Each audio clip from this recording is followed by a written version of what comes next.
నమస్కారం. వెండికి సంబంధించి కరెక్షన్ రావచ్చు అని మాట్లాడుతున్నాము. బంగారానికి సంబంధించి పెరుగుతుంది, బట్ తగ్గదు. ఒకవేళ తగిన లైట్గా తగ్గిద్దన్న, బట్ అకస్మాత్తుగా పెరిగింది కదా. అకస్మాత్తుగా పెరిగేసరికి పడే అవకాశం ఉందని చెప్పేసి నేను నిన్న చెప్పిన, మార్నింగ్ కూడా చెప్పిన, అలాగే పడింది. అయితే ఇది కొంచెం అటు ఇటు ఉండొచ్చు. బంగారం మహా అయితే ఒక 10,000, 15,000, 20,000 అటు ఇటు. వెండి అలా కాదు. బంగారానికి సంబంధించి నెలల తరబడి కరెక్షన్ జరిగినా ఓ 10,000 అటు ఇటు, మహా అయితే 20,000 పడిద్ది అంతే. ఎందుకు? గతంలో కూడా మీరు చూసుకోండి, రేటు వచ్చేసి 50,000, 60,000కి వెళ్ళి మళ్ళీ 40,000కి వచ్చింది గతంలో. వన్స్ 2025 జనవరిలో 78,000, 80,000 ఉండే, ఇప్పుడు ఏకంగా 1,75,000, 1,80,000కి వచ్చింది. ఇప్పుడు నిన్న ఈరోజు మొత్తం చూసుకుంటున్నప్పుడు మరలా కొంచెం పడింది. వెండికి సంబంధించి మాత్రం డైలీ మనం మాట్లాడుతున్న దాంట్లో ఇదే చెప్పుకున్నాం. అది కొండలా పెరిగిపోతుందిరా బాబు, పగలటం ఖాయం అకస్మాత్తుగా అని చెప్పాను.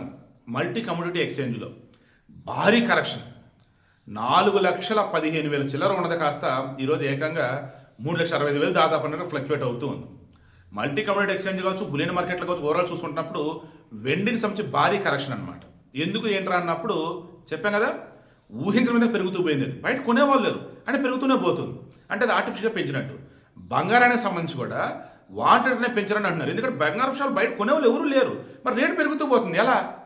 అందుకనే మరలా చెప్తున్నాను, బంగారం విషయంలో కానీ వెండి విషయంలో కానీ మీ మనస్సాక్షి చెప్పించేయండి. బట్ నేను కూడా జర్నలిస్ట్గా చెప్పాలి కాబట్టి ఏమంటానంటే, బంగారం ఈ బడ్జెట్ తర్వాత కొంచెం అటు ఇటుగా ఫ్లక్చువేట్ అవ్వచ్చు, వీళ్ళకి కొంచెం పడవచ్చు అంటున్నారు. ప్రజెంట్ 22 క్యారెట్ గోల్డ్ గురించి మాట్లాడదాం. 1,50,000, 50,000 చిల్లర ఉంది మార్నింగ్ మాట్లాడినప్పుడు. ఇది 1,40,000కి, 1,45,000కి రావచ్చు అంటున్నారు.